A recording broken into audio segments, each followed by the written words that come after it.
4 seasons upon us. Justin Jefferson, baby. The rookies are ready. Pearsall, running back 1. CD's nuts. That was a really long day. Well, we're really going to get this season good. Mm-hmm. My husband? Tight end 1. Ooh. Terry McLaurin's ready. Ooh. Rookie quarterbacks are ready. Oh, yeah, they are. You know C-Mac's going to be there. Oh, always. The football season is back. Are you ready?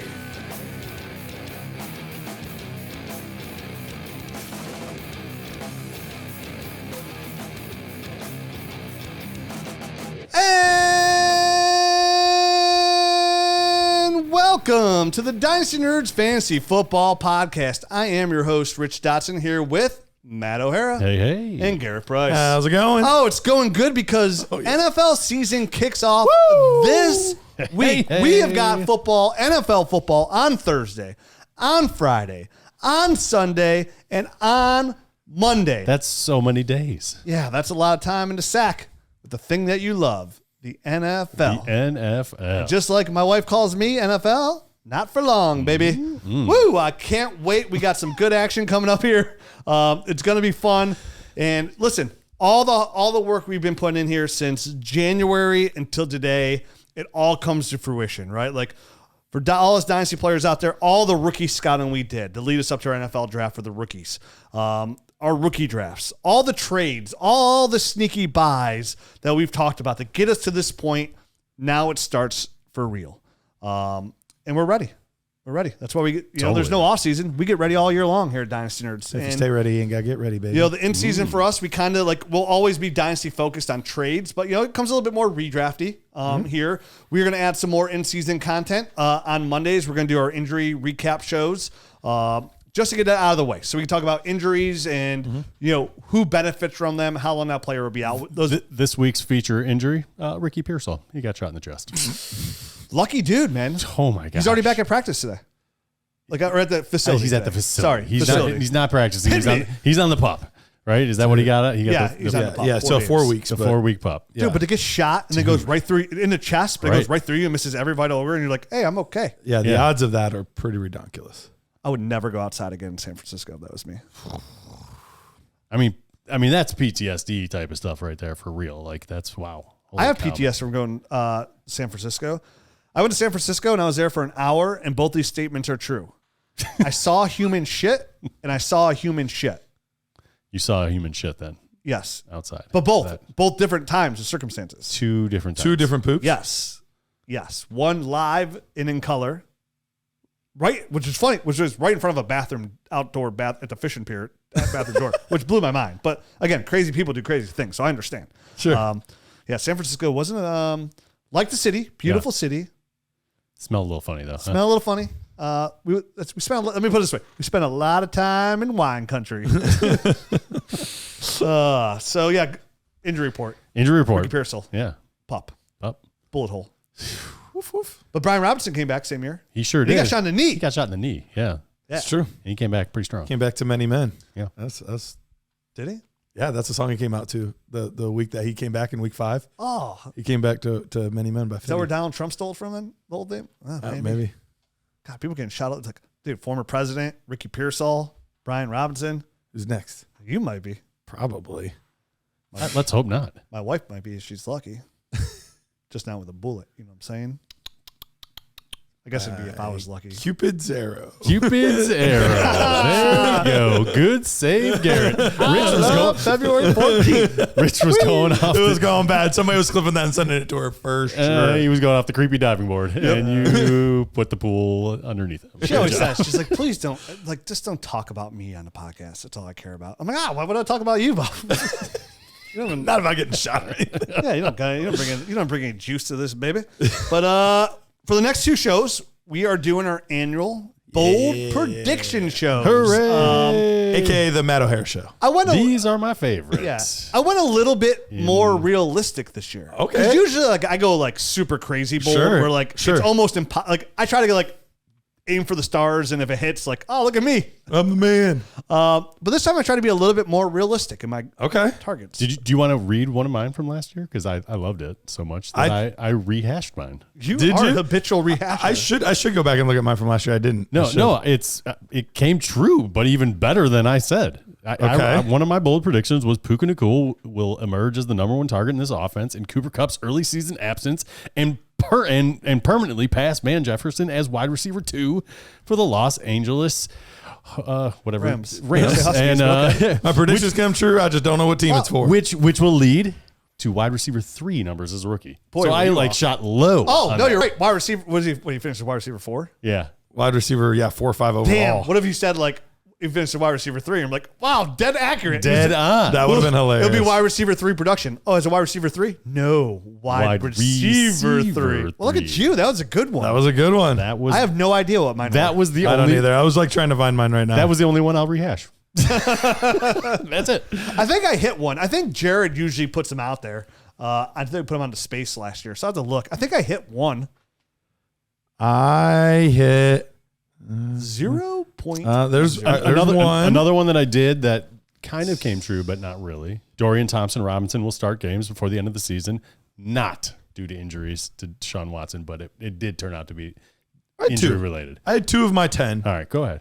Oh no, 3 of my 10. 3 of your 10. 30% on hot takes is not terrible. Yeah. All right, so Tyjae Spears carries flex value even with Derrick Henry healthy. Nice. Okay. DJ Moore puts up a wide receiver 1 season. Wide receiver 6 or something, right? Wide receiver 6. Yeah. It looked great. And Aiden O'Connell takes over the job by week 10. Bam. Bam, bam, bam. Done and done. Yeah. 30%. I will take 30%. I just thought you called him Anal O'Connell. Anal O'Connell. Hey, I got one here. Andy Dolphin. JK, I have James Cook will be a running back 1. There you go. That one hit. That one hit. Where did he end up? Running back 1. He was actually, I think he was 13. I thought he was 13 too. Yeah, actually was 13, but son of a missed it by that much. I like Sam Howell. Sam Howell is the Commanders quarterback. That started off good. Yeah. So he led the NFL in interceptable balls or something. Yeah. That is. Here's how I ended the show. This is good. Rookie tight ends. Cleveland Browns win the Super Bowl. Rookie tight ends Dalton Kincaid, Sam Laporta, and Luke Musgrave will take massive leaps forward in tight end ranks. Oh yeah, that was good. That was a real good one. That was a good one. That was huge. Look at me. What are you talking about? What? Oh. All right, let's get to this year's bold predictions. Let's get to our 2024 bold predictions. Can I go first? Yeah, I even Yes, put my font in bold just to really emphasize it. I did too. I put mine in. Did you? Yeah, look at that. I put all my bold predictions in bold, and then I just bolded the whole thing. Yeah, I did that, and then so I could read all the other stuff. I want to get lost in there. So, fair. My first one is De'Von Achane will finish as running back 1 overall. Wow. Okay, I might have to share one of mine because it ties in with yours. Okay. You want me to share it now? Yeah, let's talk about the Okay, guy. we'll talk about it together. So here we go. De'Von Achane puts up over 2,000 total scrimmage yards. Holy cow. 2,000 Concur. total Yeah, scrimmage yards. I'll tell you why when he's done. I'll tell you why. Yeah, so a lot of stuff. I did some maths. I mean, if you go back to like everything we were talking about before, like his 997 yards, 11 touchdowns, only 130 touches, his 7.7 yards per reception, his 10 or more yards on 22% of his runs. The fact that he ran out of the slot 34% of the time, over 10% more than any of the second running back in the league, and that Mike McDaniels is actually talking about getting him more involved in the passing game and making sure he's on the field and not afraid to even puts 3 running backs out there with Jaylen Wright as well. But the fact that Raheem Mostert and De'Von Achane are listed as starters because we can expect to see some slot work out of De'Von Achane. I think we are looking at the next Alvin Kamara of fantasy football, which was the guy who wasn't the biggest guy and wasn't the best actual running back in the league, but from a fantasy football perspective, dominated. Alvin Kamara has been a running back 7 times, almost every year pretty much of his career as all-time great fantasy football running back. I think De'Von Achane brings that kind of explosiveness combined with the perfect system for his abilities is going to catapult him. The PPR numbers are going to catapult him to running back 1 overall numbers. I love it. And I'm with you. So I did a little bit of math. on this. Would you guys say like 13 carries a game is like a fair-ish number? He had 9.4 carries last year per game. Well, but you have to factor in 2 of those games. He left early with like 1 and 2 carries. So he actually averaged, when you took those 2 games away, it went up to like 13.9 touches in those games. Hey, I got my own little Miami one here that I can just lay down now if you want. That'd be your first one. You can pile on next. All right. So that was roughly what he was getting last year. Is 13 carries a game, games he started and finished. All right. So if you take his legendary 7.8 yards per carry, legendary, just down to like ridiculous 6.5. So that's a yard point. You're taking over a yard point, like 1.2 yards away from somebody on yards per carry. I agree. I was going to keep it the same. That's a lot. That's like, if a guy's averaging 4.5, you pulled him down to 3.3. He's like, he's pissed. He's Rashad White. That's a bad year. Exactly. He's Rashad White. We'll talk about him in a bit.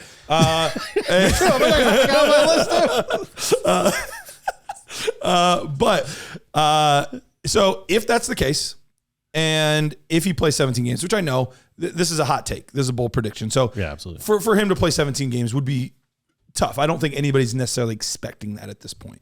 But if he were to do that, 13 carries a game at 6.5 yards per carry, that puts him over 1,400 rushing yards, which is a bonkers number, 1,436. So if that's the case, if he can do that, if he can 13 carries a game at 6.5 yards per carry, he would only need 564 receiving yards to then cross that 2,000 threshold. So I think if he I think honestly the hardest part to see in this is not the 6.5 yards a carry, not the 13 carries a game. It's the staying healthy part is the hardest part to see about this.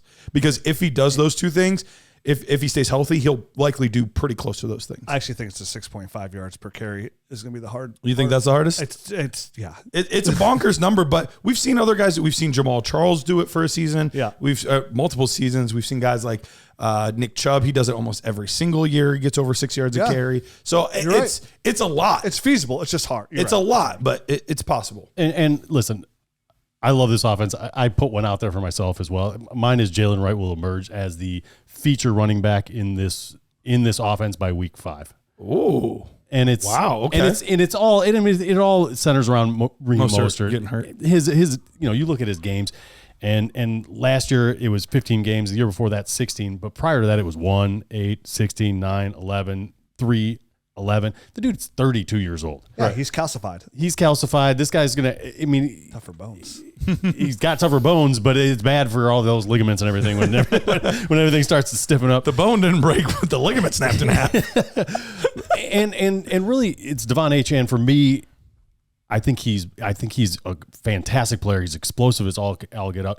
I just don't know how much wear you can put on him and hope to get him the entire season. Mm-hmm. And I think a move like bringing in a Jaylen Wright it gets out ahead of that a little bit for me. That's maybe what the coaching staff was thinking or the front office was thinking. Hey, we got Mostert, we got De'Von Achane. Let's still go out and get Jaylen Wright, another big-time explosive guy, but he's got a little bit more heft to him, 210 pounds, and fast, 4.38, 40. I just don't know if you're getting more or less effective if you give De'Von Achane more work. Is he going to get dinged up where all of a sudden he loses a half a step or something like that? If you give him 12 carries and 4 receptions, and all of a sudden he's at in between 10 to 16, 17, unless I don't know if you're getting more out of him there than you would if you're limiting to 12 to 13. You know what I mean? Like, I feel like that's kind of a magic number for him to be able to stay in that offense, be explosive, rip off those huge gains that they want him to do. And I just don't trust Raheem Mostert to stay healthy. So I think Jaylen Wright is one of those guys that can just slide right into this offense and be the feature guy, and then have Mostert and have Achane be that satellite player that's running out of the slot. He's doing stuff and still being very effective for fantasy and for that team. And Jaylen Wright just kind of supplants him not from a fantasy perspective, but from that team's perspective. This guy is our lead guy. This is the guy that we want kind of grinding out some stuff and still being explosive and making big plays. And De'Von Achane's like this satellite guy that we move around all over the place. He gets us big chunks in a whole bunch of different ways. I love Jaylen Wright too. I think he's a fantastic fit, a fantastic player. I don't know if anybody, like I see it similar to what Rich was saying with like Achane and Kamara being like very similar type roles, where I think he will always be the main guy. Even if they do have somebody that does like the more between the tackles stuff, I think he'll always be viewed as the main guy in this offense. Okay. I mean, I could definitely see that because he's so explosive. He is that perfect fit in this offense. But Jaylen Wright's pretty darn close. He's great. He's pretty darn close as well. Most explosive back in this class. And Mike McDaniel's always said, like, I just find my job is to find ways to get the ball in the hands of our explosive players, and we have a lot of them right now. And I kind of differ from Garrett slightly, where I think he's going to finish as running back one. I actually think Achane's probably, I think he's going to get about 14, 15 touches per game. And I'm calling that into the passing game as well. So I see De'Von Achane kind of going only like the 9, the 10 carry route. Like if they have Raheem Mostert, and if Raheem Mostert went down, they went on Jaylen Wright. Because again, the NFL throwing league anyways, they're going to throw a lot of balls here too. So when you're looking at about 25 carries, I could see Mostert getting about 15 of those. Maybe Wright gets like 2, and then Achane gets like 10. But I think Achane's juice comes from the receiving game a lot. And I think he's going to catch about 4 to 5 balls a game. And that's where it's going to he's going to dominate. That's where the Alvin Kamara role comes into effect. And, that is what I see. I don't see Mostert at 32 years old kind of holding up to that. He's done it almost 2 years in a row. Yeah. You know what I mean? Like the chances of him being able to keep that up are just slim at his age.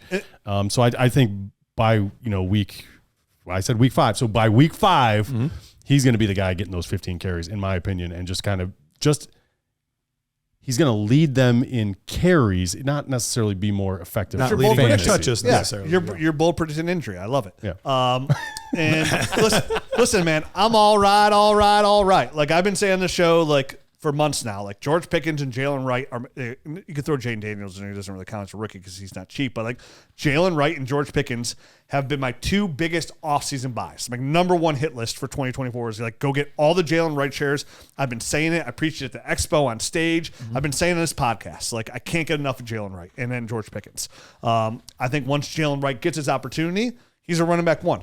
I really do. Just like Raheem Mostert was, I think we're going to see back, like I think Achane and Jaylen Wright, whoever the other starting running back is, can be running back 1s in this offense.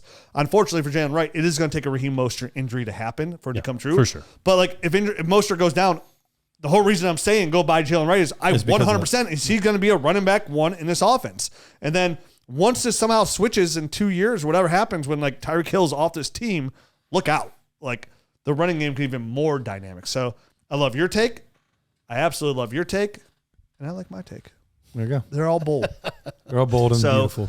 Hey, Nerd Herd. This is Rich Dotson. I've got some exciting news for you. Underdog Fantasy is back with their annual Best Ball Mania tournament. And this year it's bigger than ever with a whopping $15 million prize pool.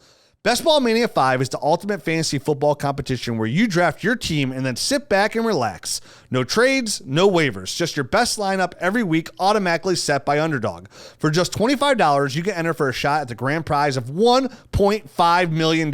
Plus, there are tons of other prizes throughout the season, including $500,000 for the top regular season performer. And guess what? We've got a special offer just for our listeners. Use the promo code NERDS when you sign up, and Underdog will give you up to $250 in bonus cash with your first deposit. Don't miss out. Drafts are happening now. The entries close before the first game of the season. Head over to UnderdogFantasy.com or download the Underdog app. Sign up with promo code NERDS and start your journey to fantasy football glory today. Must be 18 plus, 19 plus in Alabama, Nebraska, 21 plus in Massachusetts and Arizona, and present in the state where Underdog Fantasy operates. Terms apply. Concerned with your play? Call 1-800-GAMBLER or visit www.ncpgambling.org. In Arizona, call 1-800-NEXT-STEP. In New York, call 1-877-8-HOPE-NY. In Tennessee, call 1-800-889-9789. So who's it on? I guess Matt. Kind of. We just went. I think I just went. Kind of. We all kind of went. So Though. I'll repivot. All right. All right. Rich will go again. So this one, that's called a repost. I'm gonna go right into Reset it. Yep. My 2 favorite buys of Jaylen Wright in George Pickens. And I can't pick George Pickens as my one of favorite buy if I can't back it up and tell you why it's one of my favorite buys. We've talked about the offseason, but now I've got all the stats I want to have in front of me to tell you why I thought George Pickens was a great buy this offseason. And I think he's still a great buy right now. My bold prediction for 2024 is George Pickens is going to finish as a top 6 fantasy football wide receiver. Top 6? Well, I can't say wide receiver 1. It's not bold enough. I like it. You know what I mean? Wide receiver 12 is floor. I think he finishes wide receiver as a top wide receiver 6. And what would I look here is like, why is George Pickens going to finish as a wide receiver 6? Well, the average wide receiver 1 usually sees about 8 targets per game on average. That's what it looks as for a wide receiver 1, which equates out onto the low end, 136 targets. Last year, George Pickens saw 106 targets, only caught 63 of them because his quarterbacks were Mitch Trubisky, Kenny Pickett, all kinds of like turd fergs out there, right? Like people that can throw the ball, very inaccurate passes. So he caught 63 balls for 1,140 yards and 5 touchdowns. His yards per catch, his 18.1 yards per catch, led the NFL. And only Ayuk, Cooper, and Noah Brown were even the 17-yard range with 17.9, 17.4, and 17.2.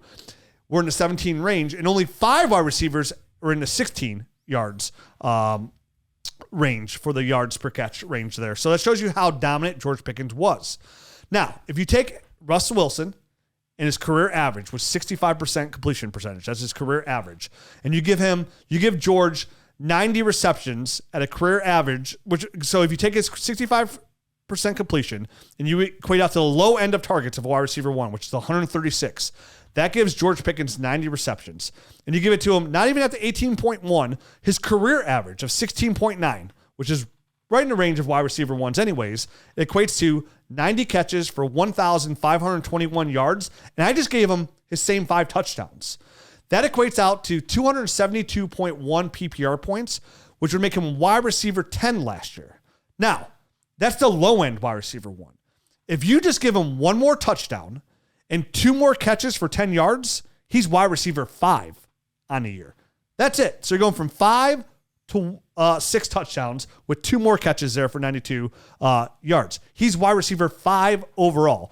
You get rid of Deontay Johnson, and the only person he's committed here to with targets, in my opinion, is Pat Freiermuth. Because I'm not counting Roman Wilson as a heavy favorite to come in here and targets, and I'm certainly not counting Van Jefferson. And you have Calvin Austin.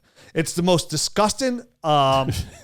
It's gross. Yeah, it's like me looking in the mirror naked, right? Like it's not something pretty.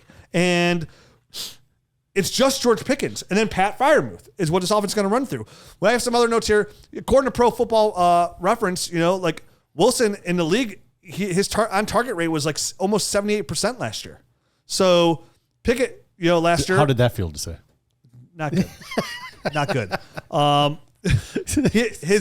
mentioned his career average of 16.9 yards per reception is the best in the league since 2022 when he came in the league. Yeah. He's number 1 in the league there.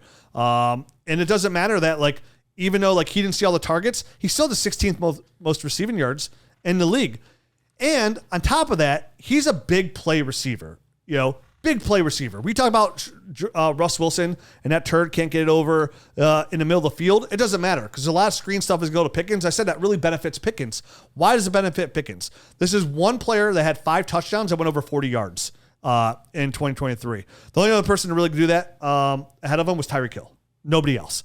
And when you talk about guys that were getting the ball in their hands last year, when you take the minimum targets of 50 targets, he was 8th last year. His 6.1 yards after the catch was 8th best in the league. So all these stats point to me. Again, a wide receiver is to be funneled the football, right? With not even a dominant running game, just a strong running game, an okay offensive line, a quarterback that's jumped the ball off to a guy like George Pickens.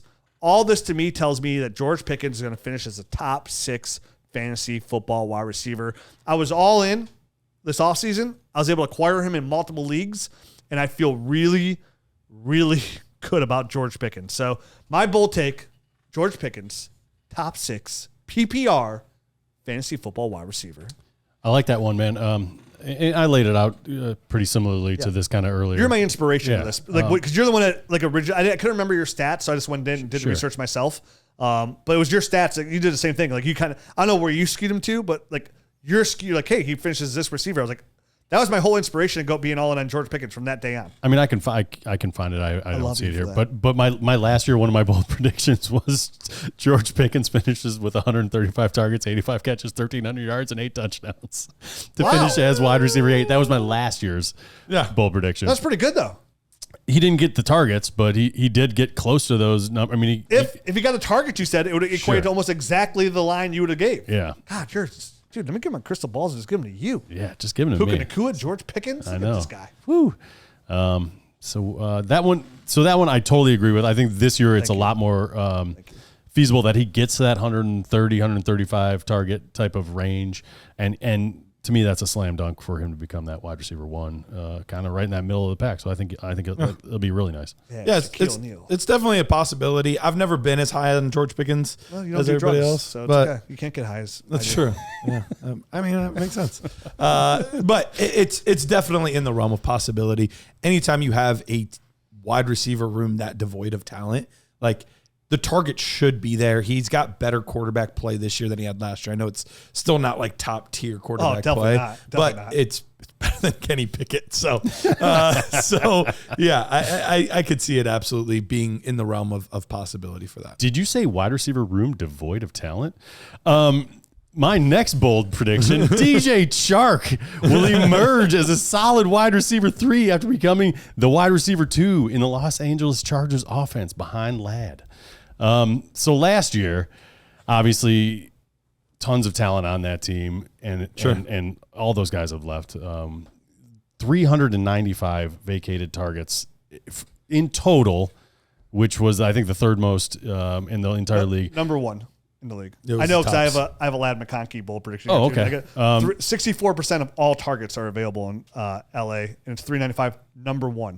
Bills are number 2. Okay. So I got a Bills. Well, I wonder what goofy list I was looking at that had him 3 then. I'm sure. Trust me, because it's like one of the biggest things. Like I got 2 different numbers like on targets available. Like I spent like 40 minutes on like just researching vacated targets to make sure I had an accurate number. So that's why I know the Bills. The Chargers were number 1. It was 239 of just from the wide receiver. So there's 150 just from Keenan Allen. Yes, there were. So obviously, tons of opportunity here within this room. And really, the only guys that they added, Ladd McConkey in the offseason, that they're going to be returning Josh Palmer, who I think is a fine player, right? I mean, he's okay, and he was on a pretty good pace before he missed time last year. I think he had 589 yards through 10 games. Broke that 500 mark. He did. Mr. 400 broke into 5s. Which then led to a knee injury and a head injury that keep him in his lane, people. Had to slow him down. Shut him down at 499. Now listen, DJ Chark is not a picture of health himself. He's always got a little nicks and bruises and stuff like that. But he hasn't missed like big, huge chunks or anything like that, except for 1 year, 2021, when he like busted his ankle, and that was the disaster with what's his name's first year there too? Trevor Lawrence. Thank you. But I was thinking of Urban Meyer, the Urban Meyer disaster there. So same year. And what I love about Chark is he offers the size that kind of, I think a guy like Justin Herbert's kind of used to, right? He's 6'3", 200+ pound guy, gets in and out of breaks pretty smoothly.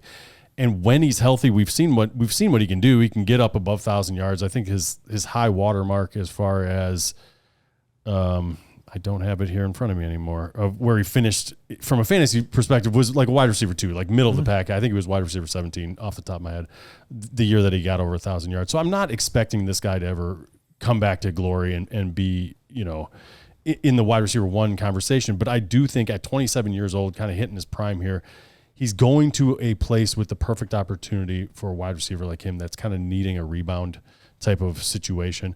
And even last year, I think it goes a little under the radar there in Carolina because it was just such a bad offense that on 35 receptions, he had 525 yards on 35 receptions. So this guy, he's a guy that can still get downfield. He's my stuff just disappeared, but I think it was up towards 20. It like literally just disappeared off my screen. Sure, when that happens. Technology is great.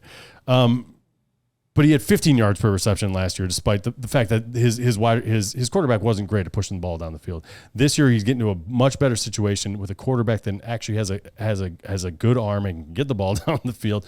So I think it's going to be a much more glove in hand fit for this kind of wide receiver. And I know it's not crazy predicting that he's going to be a wide receiver 3, and it's not like super duper bold.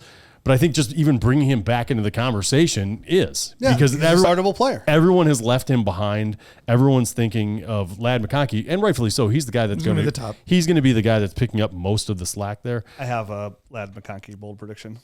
But I think DJ Chark. I think DJ Chark personally is a better player than Joshua Palmer. And as long as both of those guys stay healthy, I think Palmer is a guy that can be he can be leapfrogged by a guy like DJ Chark. I love that you just completely left out Quentin Johnston in this equation too. And I wasn't saying that sarcastically. I genuinely love that you just left him out. As he should be. He was there last year. There's still 239 targets vacated because he wasn't getting any.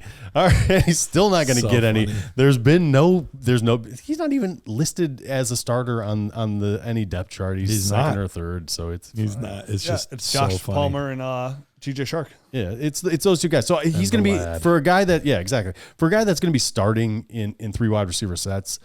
I think he's this isn't going to be a huge volume passing game, but I think he can get back into these sneaky best ball guy. Exactly. The wide receiver conversation. You can go into your Chargers one because I'll just go right into my Lad McConkey. It's not actually about the Chargers. Okay, let me go to mine for then Lad McConkey then. Okay, go ahead. Okay, then you go. All right. My bold prediction on the same precipice or whatever. Plane of existence. Yes. Is Lad McConkey will catch 100 footballs this year. I can see it. Same thing. 64% of all Chargers targets are up for grabs. With an astonishing 395 vacated targets, like Matt mentioned. Lad McConkey is going to be the starting slot receiver out there. And I like DJ Chark too. Like I thought about it, like when I was doing some Lad McConkey, looking at it, I was like, man, DJ Chark could kind of do something here, take the top off. But like, I look at DJ Chark, it's like, I think he's a really good fit with Justin Herbert. And I think he's a good take the top off kind of receiver there. And I think that will work. And I think in the right situation, it can turn into wide receiver 3. Well, he's more of the Mike Williams type, right? He's not going to be replacing the Keenan Allen type of stuff, but he can do the same similar stuff as a Mike Williams. So, which again, it goes, I knew Keenan Allen had 150 targets because I think all 150 targets of those kind of targets, which is the savvy route runner targets, put him in the slot, beat that cover 2, take what's in the middle, slip past that corner, slip past that linebacker. I think Lad McConkey, where I don't know where his yards are going to end up, but he's going to catch an unbelievable amount of footballs. How many targets did you say that he was going to get? About 150. Okay. Realistically, like that's what Keenan got, but I would say probably like 130. So listen, I looked up how many because I was looking at these because I was trying to figure out how my notes came back. Hey, welcome back. They're back. Back, bitches. I wanted to see how historically how many targets has a rookie wide receiver gotten, like the top 10. And it was Anquan Bolden 165, Puka Nacua 160 last year, Garrett Wilson 147, and then it was like a bunch of guys, Calvin Benjamin, Jalen Waddle 145, 140, 137. But it ranged from 165 to 129 in the top 10. And that's the range I could see, like the 129, 150 range is where I could see him at. And I wanted to, there's these 239 or 395 going around. I only took the ones from you took the receiver, he took all. Exactly. Yeah. So I gave some to Josh Palmer and he got him to 100 and I gave Lad McConkey 125 because I thought that was reasonable. Which is crazy. If I give 150 targets to Lad McConkey, there's still 245 targets to go around to DJ Chark and everybody. Absolutely. So if you count the tight ends in there as well, like you give 110 to the tight ends who stink and aren't going to get 110. Will Disley and Hayden Hurst. Right. They're not going to get that 110. Well, and that's probably where it'll go down because they will be throwing the ball less probably. Exactly. So it'll probably be taken away from the tight ends more than any other. Exactly. So it left 117 targets to DJ Chark. And that was getting 104 to Josh Palmer, 125 to Lad McConkey. There's still 117 left over if you give 110 to the tight ends. And that's just a lot of work. Yeah. The last time he had that much was when he got over 1,000 yards in Jacksonville. And I think those tight ends probably get closer to the 80 range. And listen, I know everybody's gonna be like, hey, this is a Harbaugh offense. Like they're going to run the ball. No, you're in the AFC West against some good team. Like you're going to have to throw the football because you're going to be trailing if you're just running the football. You're playing against, those teams. Well, now those teams aren't as good, but hey, the Chiefs at least. I was say against the Chiefs, maybe the rest of them. I am really interested to see how much he throws the ball because I did look historically back at his teams when he coached. There's so many things I Niners. could tie in with my hot takes right now. It's hard to decide where to even go. And he was always in the bottom 3 always. as far as pass attempts. He was like the 3 lowest, like almost every single season. I actually did a stat on that recently. I can look it up, but yeah, specifically with Greg Roman as the offensive coordinator, even when Greg Roman was in other places, not like he was in Buffalo without Harbaugh, still one of the lowest like passing offenses in football. Yeah, it's why I have another Chargers bold take, but we'll wait for the next show for that one. But by the way, you'll like this. Look at my most owned best ball player. Love it.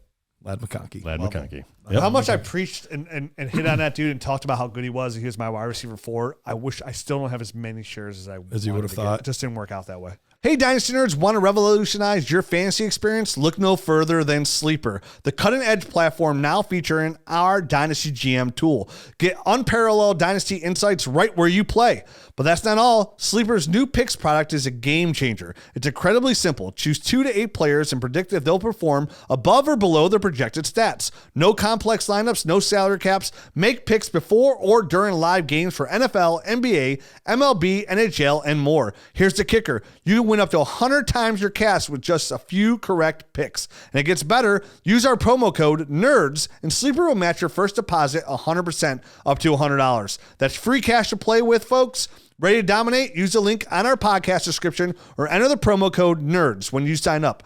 Double your deposit, access to Dynasty GM, and start winning big with Sleeper picks. I have so many things that could tie into different aspects of what we've been talking about lately. Pick and choose. But that's the hard part is it's hard to choose which one. So many are so good. Do I talk about terrible wide receiver course? I got something about that. Do I got about Chargers? Do I talk about these rookie receivers? So many good ones. But I'm going to go to the rookie receivers, I think, because we were just talking about Lad McConkey and the rookie receivers.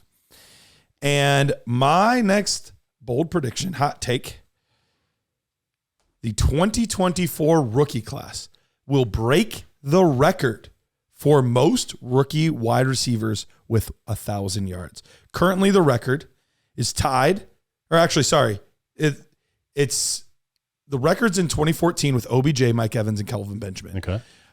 Overall, if you include tight ends, it is tied with the 2021 class because Kyle Pitts hit 1,000 yards. So depends on how you look at it. But either way, they're going to break the record and have 4 rookies with 1,000 receiving yards this season. That's funny because that ties in to one of my bold predictions. Hey, look at that. We're all tied. We're like snakes. It is. It's going to go slippery through. snakes. So I like that, and I believe in that. And because I like that, and I believe you. And I agree. one of my bold predictions, both rookie wide receivers, Marvin Harrison Jr.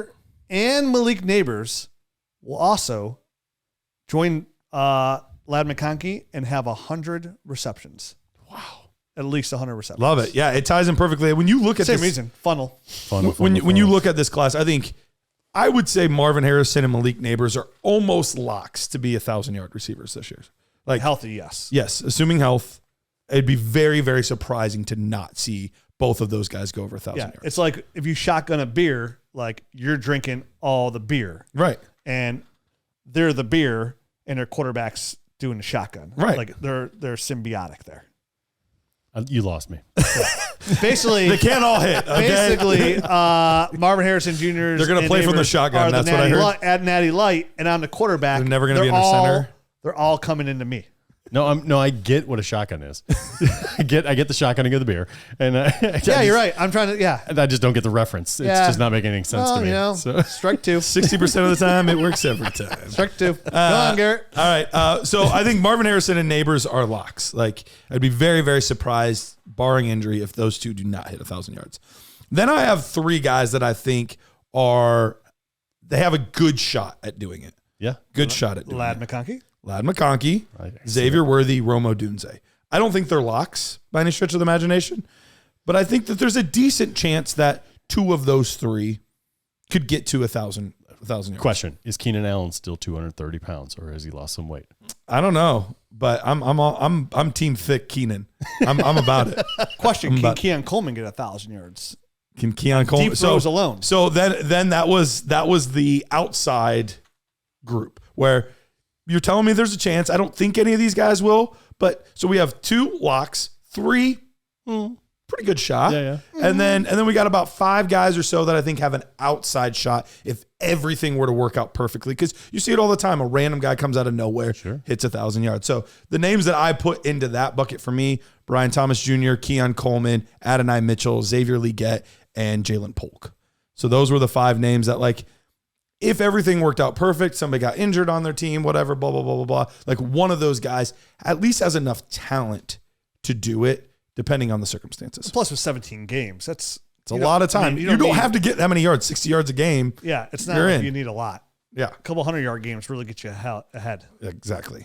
So I have 4 rookie wide receivers crossing that 1,000-yard threshold as my bold prediction. Okay. Should I go to my next one? Do it. Please do. I don't know what the formatting of my stuff. All my stuff jumped all over the place. All right. Well, this one's a little bold. I understand it is. It's going to take. Wait, it's a bold prediction? This one's really bold. Okay. Let's see here. Jaxon Smith-Njigba. This one's so bold I don't even want to read it. Jaxon Smith-Njigba. Oh, okay. Will be the highest scoring Seattle wide receiver in PPR leagues. And this is bold because DK Metcalf's touchdowns, of course, worry me. But, you know, when you're bringing a whole new offensive philosophy here at Ryan Grubb's offense, that Huskies offense, where we run a lot of 11 personnel. And listen, his offense last year, and you saw what it did. Like they threw the ball a lot there for Washington. I mean, his his pass play rate was 61.5%, which was above league average there. So, and this is something that, like, the Seahawks really got into last year with Geno Smith. And we saw what Jaxon Smith-Njigba could do definitely towards that back half of last year. And remember, like, he was playing with like a sleeve on his wrist at one point. Like, he was hurt at the beginning of the year. He still got almost 700 yards last year as a rookie. So for him to come out and break out, and there's been a lot of hype of him out of camp talking about him. He looks really, really good. I think from a fantasy football perspective, I think DK Metcalf's still that big, strong number 1 receiver, big player receiver. I think it's to be Jaxon Smith-Njigba that comes in and outscores them all in PPR leagues. I think Tyler Lockett, at 32 years old, coming off the worst year he's had in forever since he's been good.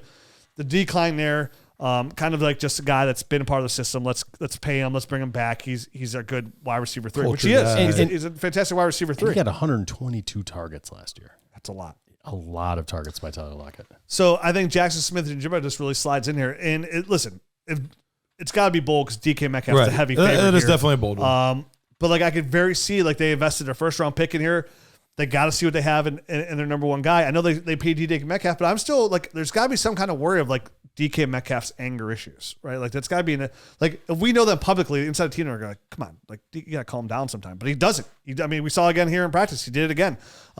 They need a true number 1 receiver, which DK is right now. I'm not calling him a number 1 receiver for the future, and I think that's their investment in Jaxon Smith-Njigba, who now, after a full year, because coming out, not playing the year before, coming to his rookie season injured, still breaking that 500-yard threshold, now being fully healed, playing a year in the NFL and getting acclimated speed. We saw how they did in the playoffs. Like, Jaxon Smith-Njigba looked great. That one-handed touchdown, like, he looked fantastic. Absolutely. Like, so I think he's going to emerge this year and kind of break on the scene. I don't think he's a wide receiver 1 or anything along those lines. I think he finishes as a wide receiver 2. I think Ryan Grubb's going to innovate ways to get him to football, and I think he'll be the winner in PPR leagues. I like it, man. It's definitely bold. Yeah. But I like being bold on players that I believe in. Sure. And Jaxon Smith-Njigba is one of those guys that I've loved, going back to his time at Ohio State. Obviously, we didn't get to see him much his senior year, other than like a quarter of play or something like that. Sure. And last year was, I think, a little bit of a get used to football again. Perfect scenario for him to incubate and kind of get in that system. But he had 2 guys ahead of him that were pros that have been there for a while and kind of established themselves on that team.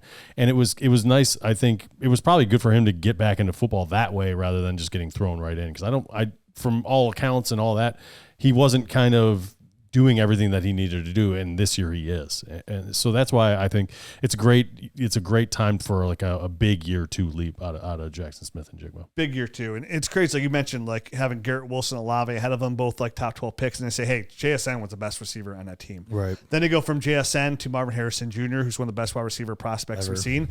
And I've already now seen one game as a true freshman of Jeremiah Smith. And by the time that dude graduates and comes out, we're going to be talking crazy talk about from him. The one game that I've seen. He looks like junior or something. Like he looks that legitimate. Yeah. Already. Oh, he's got the size. Marvin the Harrison speed, Jr. tweet out he'd be a top 3 pick in the NFL draft today as a true freshman. I believe it.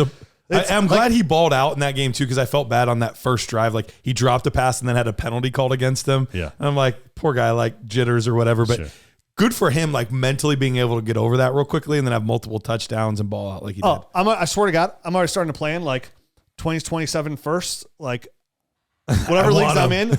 I'm planning to like make sure I could tank or get as many firsts as possible to get Jeremiah Smith. I think by the time he comes out, we're gonna be talking about like we're gonna be like, dude, this is the greatest wide receiver prospect since forever. Like he's the next Calvin Johnson. Listen, he's got a long way to go. He does. And it was one game but Against Akron. And he just looked. He looked like he didn't look like a guy that was playing in his first ever college football game, other than that first drive. Right, but after that, he figured it out real quick. And listen, like Garrett Wilson, Marvin Harrison Jr., those guys didn't like start first game as true freshmen. Jeremiah Smith did. Yeah. And he's there with Carnell Tate and Emeka Egbuka. Yep. So what you got going on over there, Matt? This your third and final one? I could. Yes. You did 2 already, right? I have done 2 already. Matt's got 3. I'll do my last one. All right. I'm going to do this one because there's not a lot of stuff that has moved around on it. So It'll give you time in between shows to reorganize. It really will. Dude, Excel online sucks. And I do all my stuff in Excel because I'm an accountant. So switch over to Google Sheets. Yeah, I should. All right. I can't use either. All right, so mine is Ty Chandler will get more involved than expected and finish as a low-end running back 2. Ooh, Matt, that is bold. Yes. Look at you. So last year, Minnesota had 393 rush attempts, which was good for like 28th. They did not rush the ball very much, which seems odd, especially given their situation there.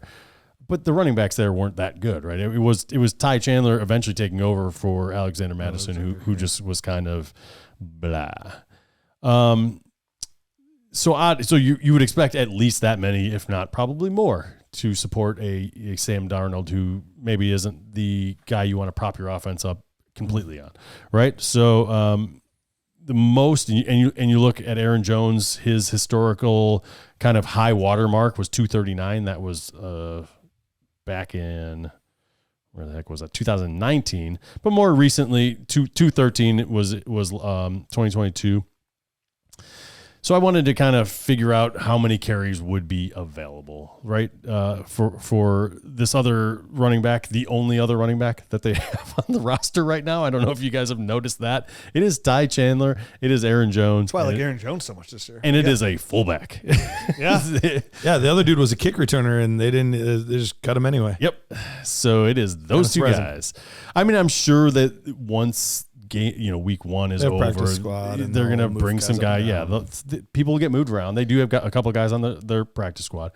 But if you're just going based off of what we have right now, which is those 2 guys, you could see Aaron Jones getting 200 carries, but that still leaves pretty close to 200 carries, if not more, depending on how much they actually rush the ball. And that's really just a lot of meat on the bone for whoever is the backup running back there. And Ty Chandler, if you look at him last year, 4.5 yards per carry, is basically identical to what Aaron Jones did. They both catch passes really well. Right. So these guys can, I think, be used pretty interchangeably. They're both very similar sized guys, 205-ish pounds. So it doesn't really take much. I think it was 185 or 180 attempts to get him around 870 yards rushing, 5 touchdowns, 36 catches is what I gave him, 270 yards and a touchdown. Last year alone, he had, I think, 20 something, and it was very limited as far as he didn't play most of the first part of the season.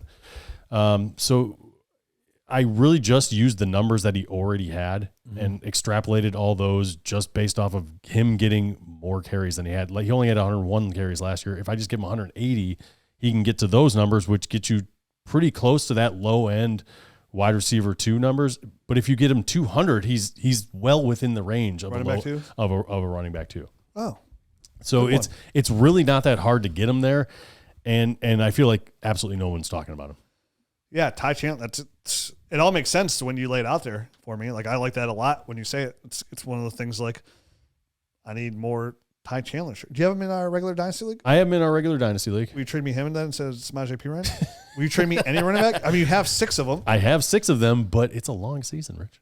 Yeah, bro. I'm trying to. This is my last chance at a ship. And I'm trying to get that same ship. You're selfish. You've won 3 in a row in that league. The only thing that would worry me a little bit about that is it's even with that seemingly, because like you're right, like that seems on the surface to be a possibility. A lot of guys don't get 200 carries in the NFL anymore. So like last year, there's 32 teams, only 23 guys got to 200 carries, and obviously almost all of those guys are starters, if not all of them. The only ones that, the only one that you would consider like, is he a starter? Is he not? Would be David Montgomery.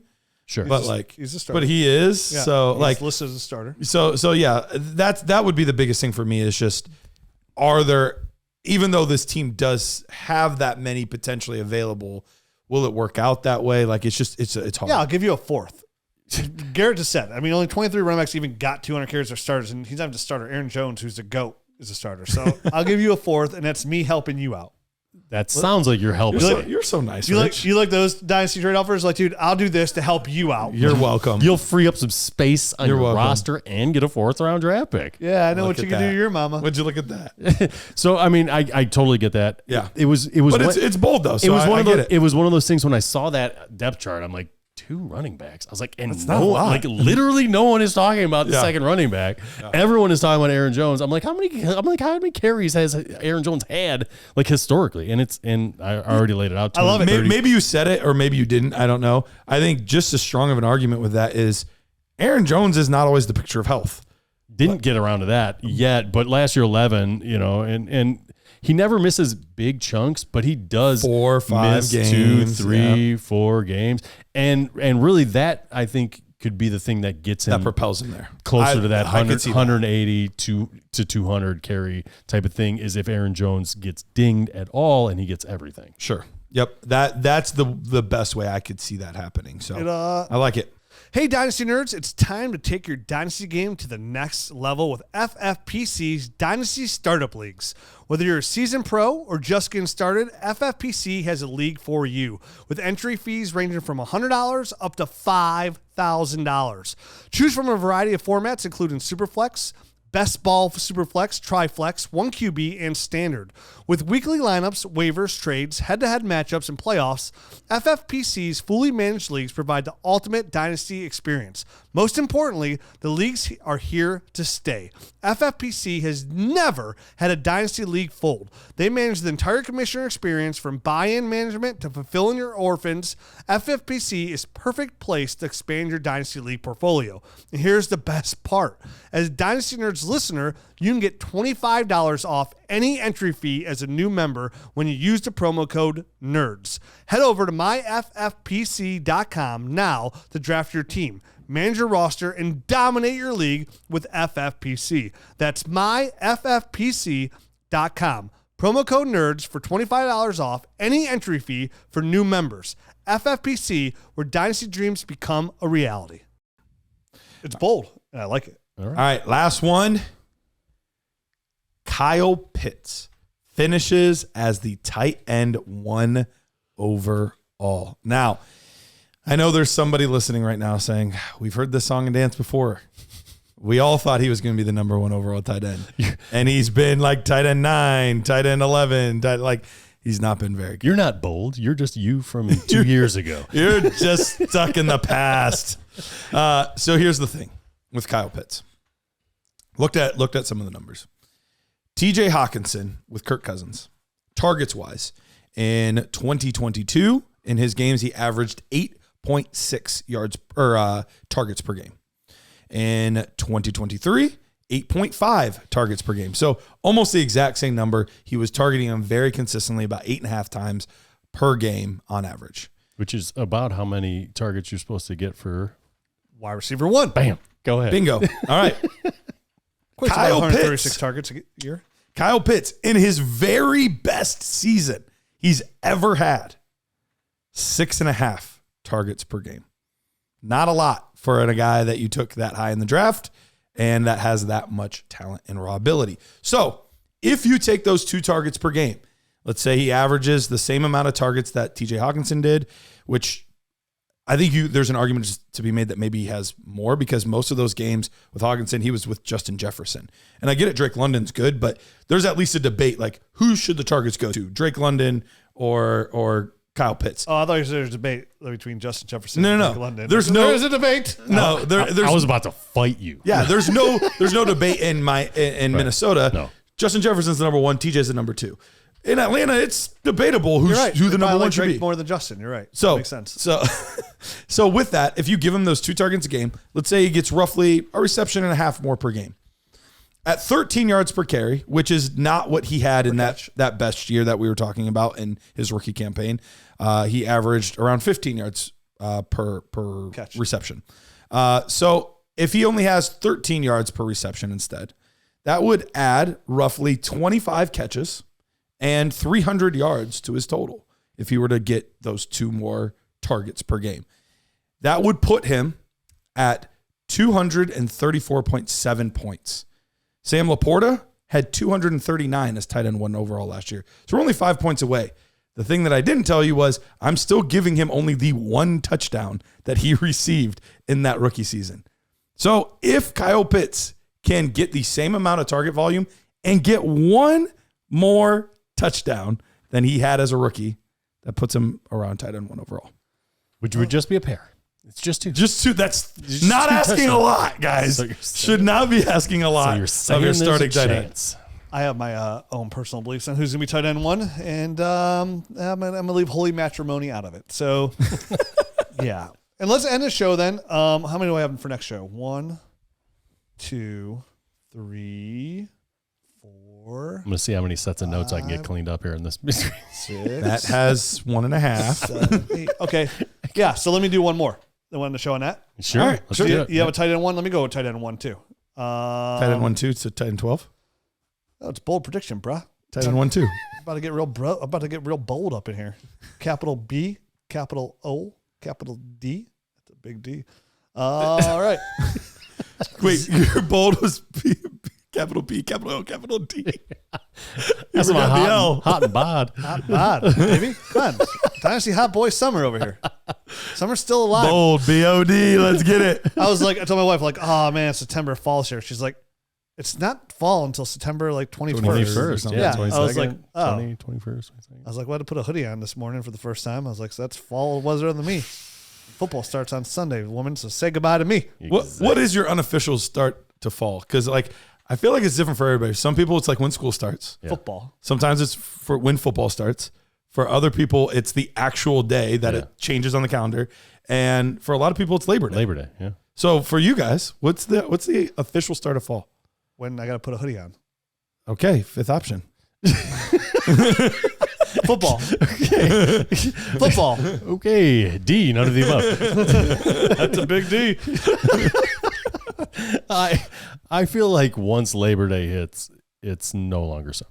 Okay, so Labor Day for you. That is 9, yes. Yeah, for me, it's I think football season. Which coincidentally is also the weekend when college football starts again. Bingo. So kind of a 2-for-1. Deuces. All right, get yours in. A menage a 3 of awesomeness. All right. My last bold prediction for this show, before we get to the next show with more bold predictions.